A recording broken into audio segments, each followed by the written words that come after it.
So I'd like to say hello to everyone. And here we are with Cheyenne again, and Cheyenne says, so, Good afternoon, everyone, or evening or morning, wherever you are. It's good to be here. so what's going on today, honey?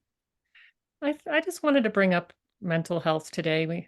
We talk about, I guess my niche is health, but as we think about something and reframe something or accept something or work through something, that's everything psychologically.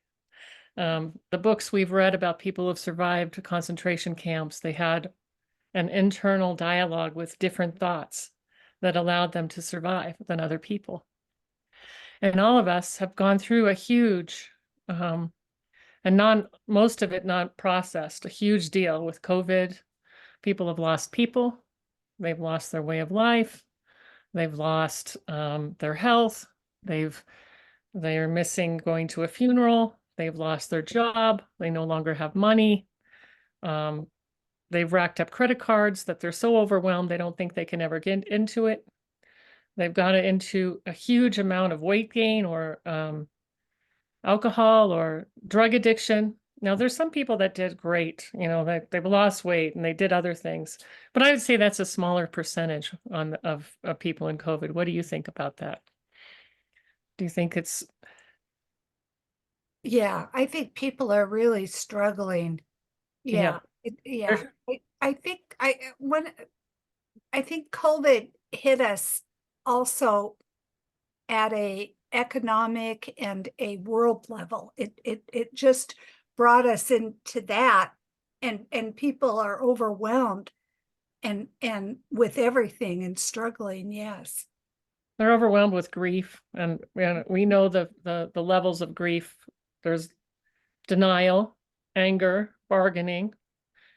I've done my fair share of bargaining, depression, and then once you get through all that, there's acceptance. It doesn't mean you don't go through the other stages as well. Right. But I kind of wanted to talk to a little bit about what people are dealing with to get to acceptance, not forcing that, but just accepting what's been before and what's been after. It's not the easiest conversation to have if you don't have a heart of mercy. There's also a lot of broken hearts because families have separated and other things have happened. Some children didn't get to graduate from high school, didn't get that. Some parents or grandparents did not attend a funeral for a grandchild or someone very important. Yeah. And so you've seen those people, those And feeling, also kids who didn't get to go to school and have friends. So like friendships and the grief of that. And yeah, I can see the grief piece and that really penetrating all of the pain. and the hunger the kids had, and sometimes staying at home with abusers. Not every child had a mother that was going to put up or Zoom and help them with Zoom. A lot of kids didn't have that. So it really was kind of a train wreck with the totalitarian measures that people had and people doing their best. When there's a tragedy, let's say like say a hurricane in Louisiana or something like that, they say we're 6 meals away from from committing murder. People are 6 meals away, they say, from committing mayhem. And so when looking at your mental health and your physical health, you have to look at the mental health and how you think about it. And so being able to examine that, um, find out what takes energy from us and what gives energy to us, really important. And we've talked about that a lot on the whole channel. That's what I talk about all the time. Mhm. We know the energy givers are like the sun and laughter and hydration and being in nature and fresh air. I've said this, rest, meditation, all those things give energy to Good us. food. Good food. Good Mhm. food's the most important because with curly and photography, we can see something with life force, a whole food, and it's beautiful. It looks like a rainbow. And then if something's in microwave or you go through a drive-through, there's nothing to it. And so um, it's hard, art and music feed and give. And so those are the things that give to us. So keeping that in mind. The things that take from us are fear. Fear siphons a lot. Narcissists, which there's certain people that can just get our goat and suck everything from the room. Resentment. Resentment is like eating poison and expecting other people to die. Overthinking. Wait. Would you say that again? Yeah, resentment is eating poison and expecting the person that you hate or resent to die, but it just burns you up. Okay. It's not, it just stays inside and festers. It takes energy from you. Yeah, I haven't heard that before, but that's a good one to think about. Thank you. Yeah, negativity, just in general, or talking about the same thing over and over again, that's negative. It's one thing to talk about something with power. Like if I'm talking to my therapist and I'm doing this, I'm getting it out. But I'm talking to my sister for the fourth time complaining about the same thing. I'm vomiting. It's different. Clutter is shown to take energy from a room. And I already mentioned junk food, dehydration. Bad boundaries, not having good boundaries creates resentment. I had my husband Joe, he took really good care of himself, and really I was just really jealous how good of a care of himself he was, and I wasn't taking that good care of myself. So I was jealous of his boundaries, and I didn't have those boundaries. Because you took care of everyone else. Yeah, exactly. And then you get more resentment. Excessive screen time, we all know, just and living in the past is another thing.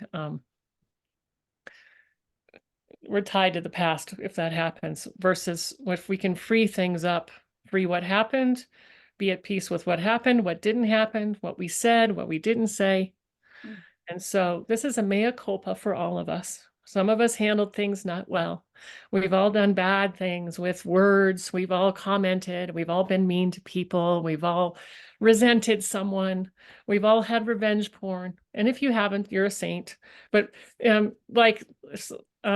I've had people who have lost children, and they really, to murder. And, they can't help but see the person who did it die over and over again. Yeah. Or if you've had a theft, or if you've had this, then you watch videos to see people getting blown away when they break into your home, because you'll never feel safe in your home again.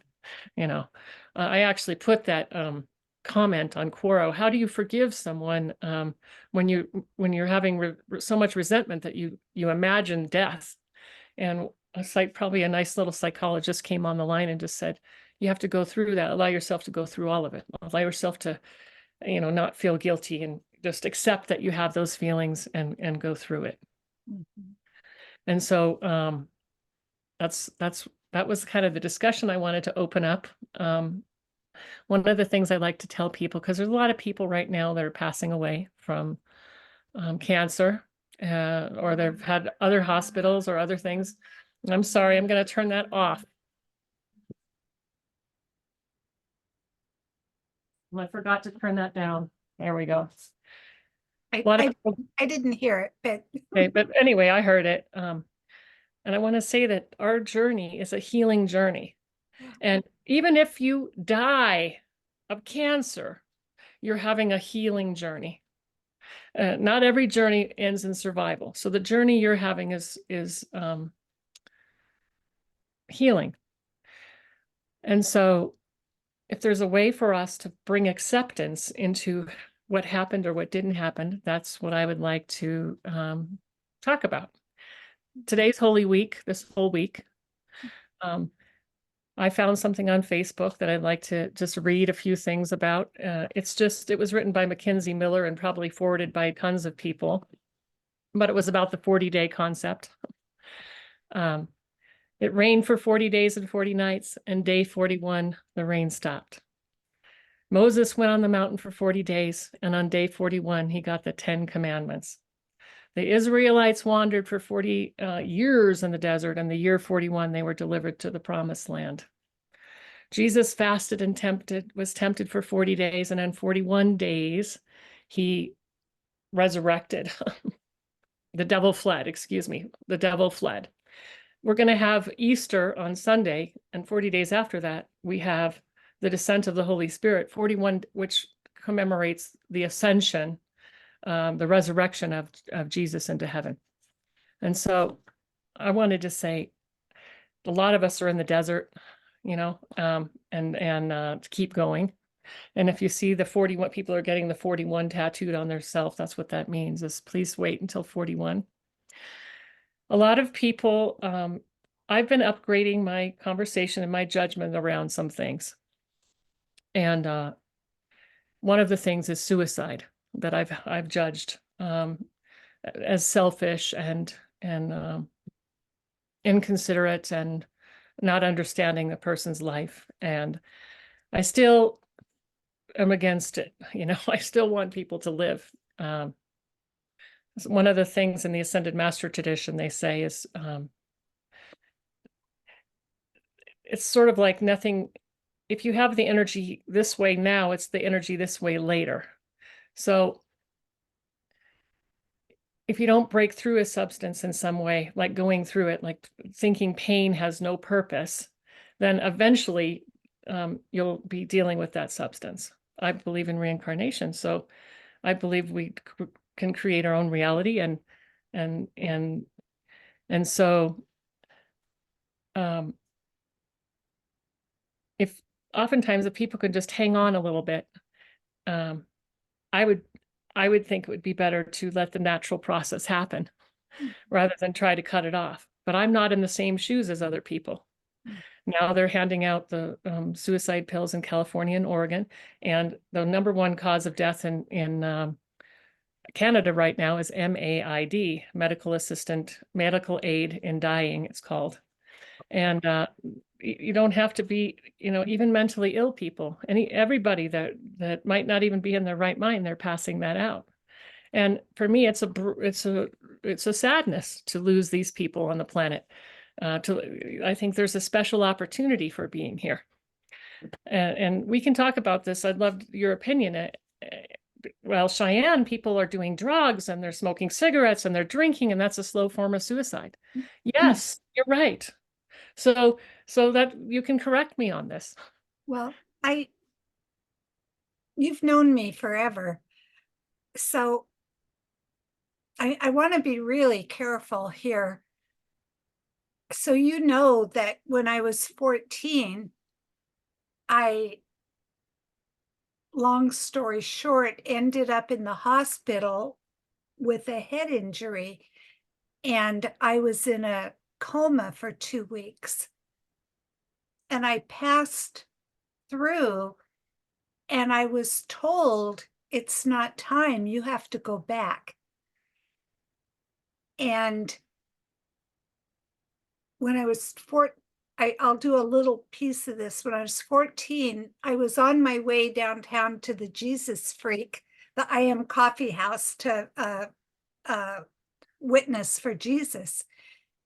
When I got out of the coma, I had just turned 15, right around that time. And anyway, I was really angry.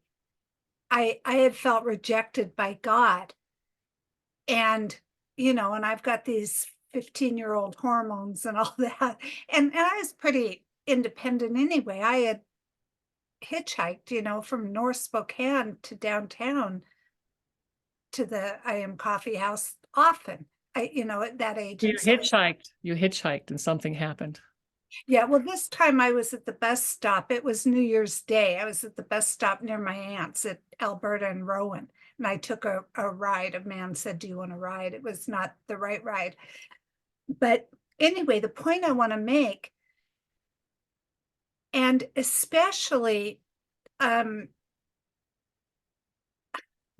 it's hard to talk about this unless I give a little detail, but I've gone through a medical thing where my TSH, which should be near 100, got down to 0. And I've had, I've been in bed and brain stuff and that, and I'm coming out of it. So I've seen things, honey, so differently. I remember it's just been December when I started feeling my own feelings. Before, when I do readings, I channel feelings of other people or of the planet. for a long time I was doing that, but it was just December I started getting my own feelings. So when you're talking about grief and stuff, I'm kind of, getting on top of that. But the point for me is a lot of the people, well, let's say it this way. I am so connected. In my illness, in bed, severely ill for at least 6 years, I was more connected to the other side. And I still am. So for me, it's not so separate. So I could go anytime. Yeah. I would just be happy. This is a hard place to be energetically. And Here. You mean here? yes, Okay. so I could just go anytime. I think the difference is when I moved into a place, it's called Affinity. There's not nurses or cooking or anything. It's just apartments, but people they have to be 62 or more. Mm-hmm. My community is very different, and I'm young here, I'm realizing, but I can't do much, so I love it. I'm happy here. Especially on Thursdays we have happy hour. So anyway, what I want to say about that is that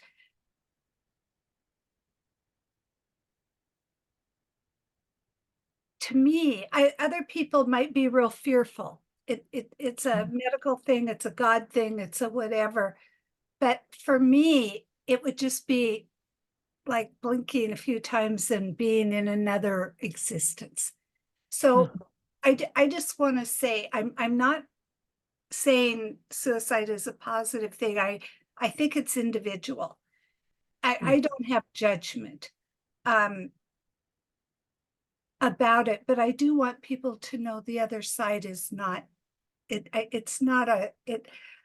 Yeah, I'm more connected to my mom, my dad, Gil Milner, Gil and I, all the time. It's nice.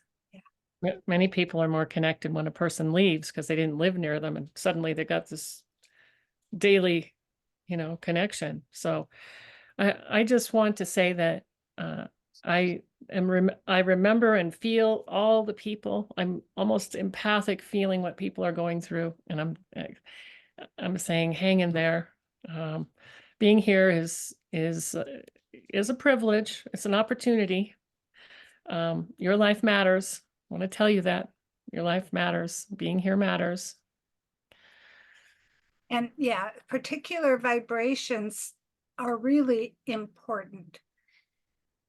And having gone through that thinking thing, Cheyenne, I'm not so sure we have much choice in this consciousness. I really think when I saw things, even murder and war, and I watch TV. I'm pretty educated about. I watch a lot of TV, a lot of things, and I watch both sides, and I'm not in health stuff and aminal stuff. But what I wanted to say about it was, as I was in the brain thing, it was all perfect. It was like, if you would think of like mechanical movements or something, and I saw the whole thing and it just was perfect.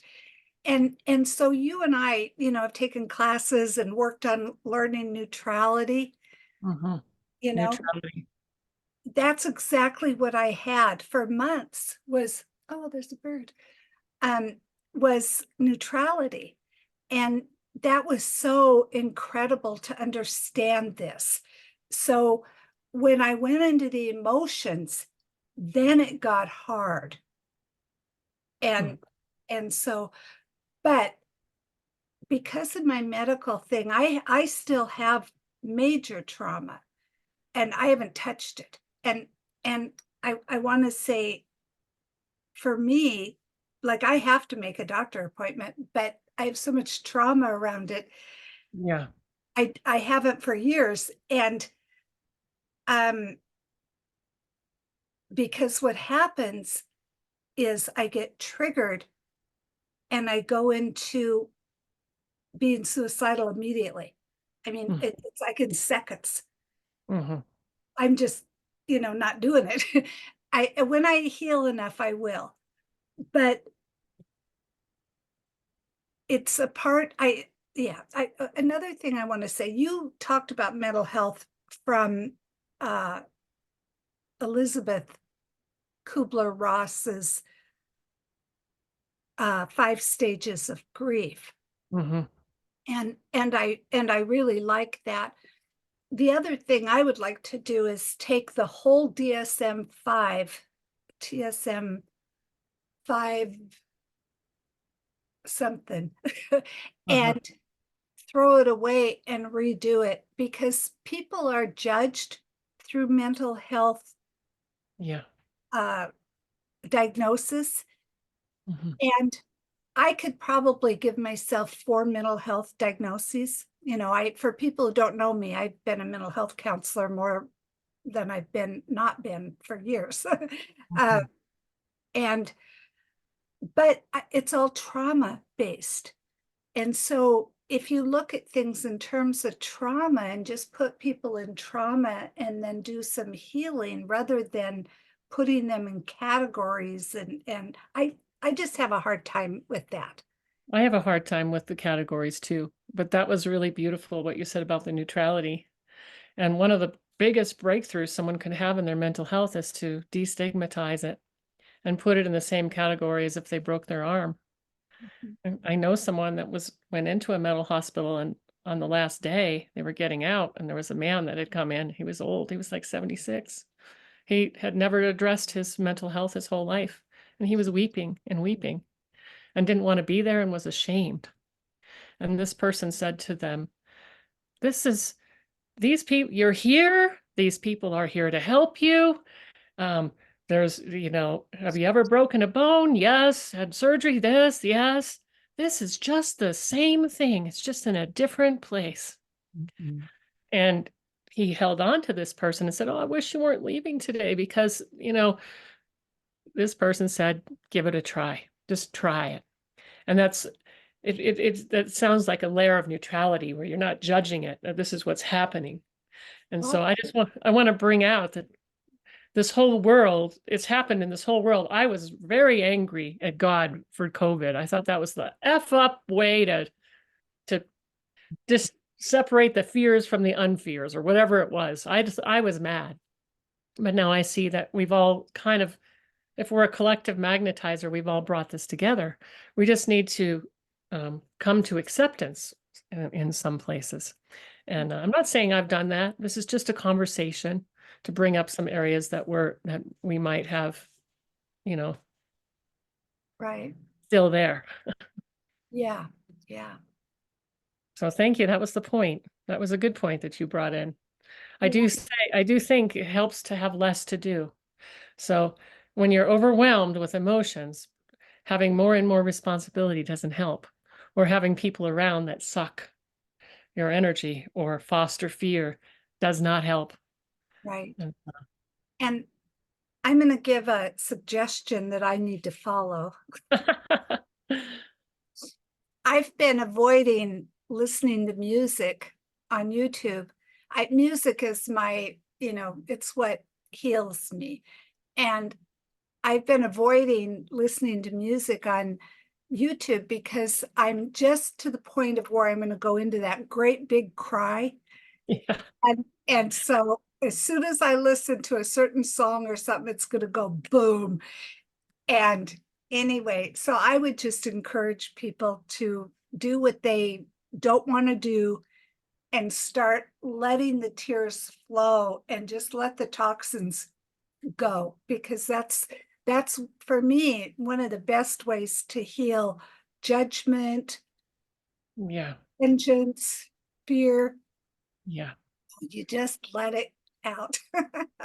That's great. And not personalize the energies because not people are not behaving well. They're not. Uh, so pretend that's you, give them some grace and vent it out. So Yeah. Honey, thank you for this. I appreciate you so much. You're such a wise woman and have such a beautiful heart and so and ditto, love you, love everyone. and yeah, thank you to the community. I get so absorbed in you, I forget what we're doing. So anyway, thank you to the community and please let Cheyenne know other things that you want to know about because she knows. One person's opinion, but Well, but you're well educated as well. And so anyway, all right. okay. Next week, honey, love you. Love you. Bye.